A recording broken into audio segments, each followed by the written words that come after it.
When most people think of football, they think of goals, rivalries, and unforgettable moments. Messi's free kicks, Zidane's volley, Ronaldo's headers. But beneath the beauty of the game lies something even more powerful: money. Football today is not just a sport. It's one of the largest industries on the planet, a game followed by over 4 billion fans worldwide, but also a machine where billions of euros move every single year. Behind every transfer, every TV broadcast, every sold-out stadium, there's an economy as complex as Wall Street. So today, we're pulling back the curtain to break down how football really works as a business. Let's start with television rights, the single biggest driver of modern football revenue. The Premier League is the undisputed champion here. In 2022, it signed a record-breaking contract worth 10.5 billion euros for broadcasting rights between 2022 and 2025. That's divided among just 20 clubs. This means even mid-table teams like Aston Villa or West Ham now enjoy revenues bigger than legendary clubs from other leagues. A financial advantage that explains why English clubs dominate the transfer market year after year. Spain's La Liga, around 2 billion euros annually. But here's the catch: nearly 40% of that goes to just Real Madrid and Barcelona. The rest of the league competes with a fraction of the resources. Italy's Serie A hovers around 1.15 billion euros per year. Germany's Bundesliga is stronger with 1.45 billion euros. And France's Ligue 1, roughly 850 million euros, most of which revolves around PSG. The gap is clear. In global football, media rights dictate power. The league that sells the most spectacle on TV has the most money to shape the game. And this isn't new. Since the 1990s, when Sky TV revolutionized the Premier League with packaged broadcasting, TV money has only grown. Today,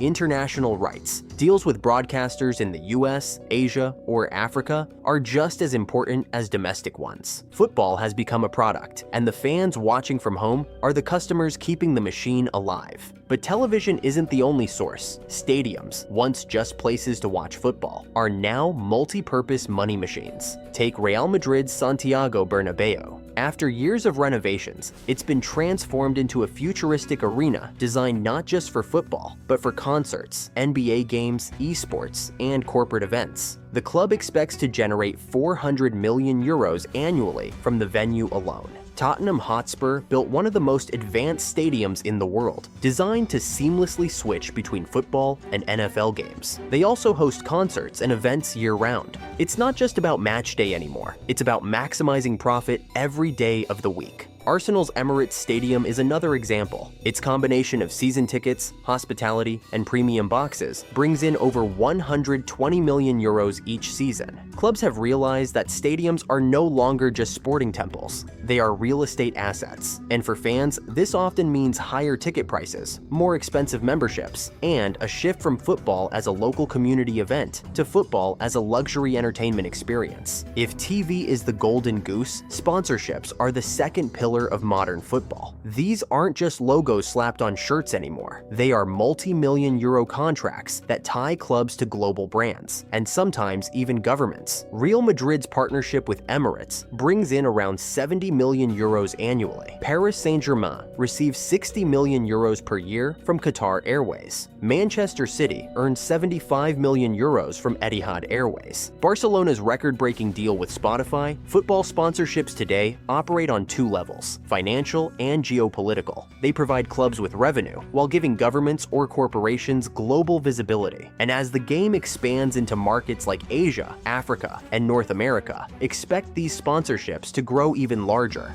Then comes merchandising, perhaps the most visible sign of football's globalization.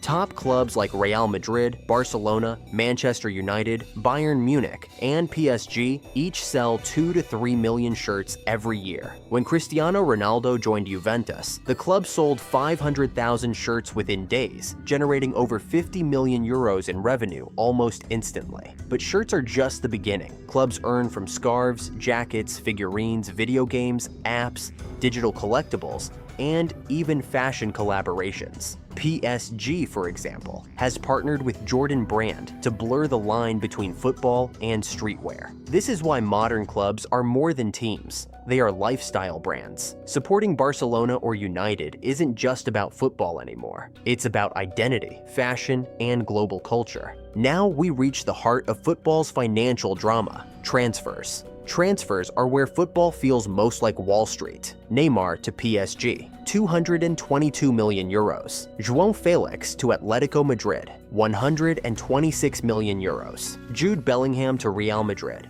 120 million euros. Enzo Fernandez to Chelsea, 121 million euros. Clubs like Benfica, Porto, Ajax, and Dortmund are masters of the model. Buy young, develop talent, sell for astronomical fees. It's player trading as a business model. On the other hand, state-backed clubs like PSG, Man City, and Chelsea operate with seemingly endless budgets, reshaping the market with huge spending. But remember, the transfer fee is just the headline. The real costs pile up in salaries, signing bonuses, agent fees, and commissions. Lionel Messi earns 50 to 60 million euros annually at Inter Miami. Kylian Mbappe's Real Madrid contract is estimated at 61 million euros per year. Agents like Jorge Mendes or Mino Raiola built fortunes negotiating these deals. Raiola alone made over 40 million euros from Pogba's transfer to Manchester United. Transfers may excite fans, but behind the scenes,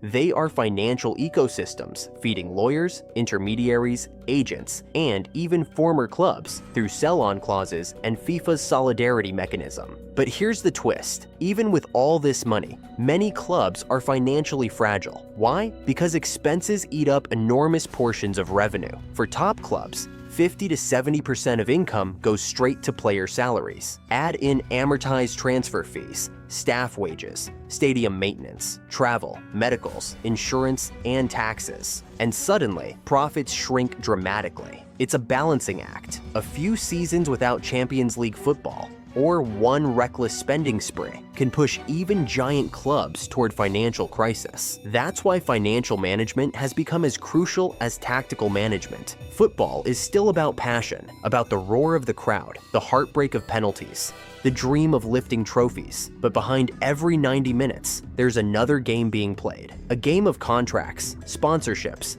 balance sheets, and strategies. Because in today's world, football is not just the most popular sport, it's one of the most powerful businesses on earth.